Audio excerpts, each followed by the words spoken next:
بہت عجیب ہے یہ دنیا، یہاں جھوٹ بولنے سے نہیں، سچ بولنے سے رشتے ٹوٹ جاتے ہیں۔ زندگی کو حسین اور دلکش بنانے کے لیے ایک اصول کو اپنا لیں، روزانہ کچھ اچھا یاد رکھیں اور برا بھول جائیں۔ زندگی میں کچھ مصیبتیں اور مشکلیں ہمارا امتحان لینے کے لیے نہیں آتی، بلکہ ہمارے ساتھ منسلک لوگوں کی پہچان کروانے آتی ہیں۔ بدتمیزی اور بد اخلاقی ہر دوسرا انسان کر سکتا ہے، لیکن کچھ کو ان کی تربیت روک لیتی ہے۔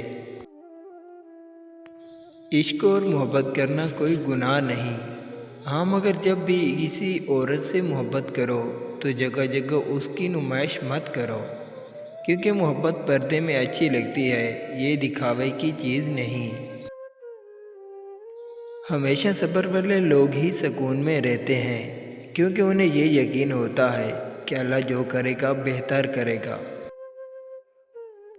کسی بھی تعلق اور رشتے کو تعمیر نبھانے کے لیے عزت درکار ہوتی ہے، کیونکہ رشتہ کتنا ہی اہم کیوں نہ ہو، دوستی کتنی ہی پرانی کیوں نہ ہو، بغیر عزت کے بیکار ہے۔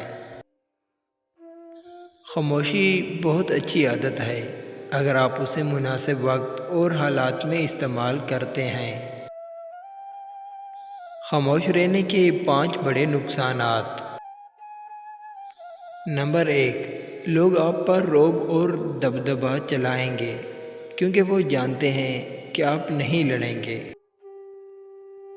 نمبر 2، لوگ آپ کو ایک متکبر شخص سمجھیں گے۔ نمبر 3، لوگ آپ کو اپنے مطلب کے لیے استعمال کریں گے، کیونکہ خاموش انسان عام طور پر ایک اچھا انسان ہوتا ہے۔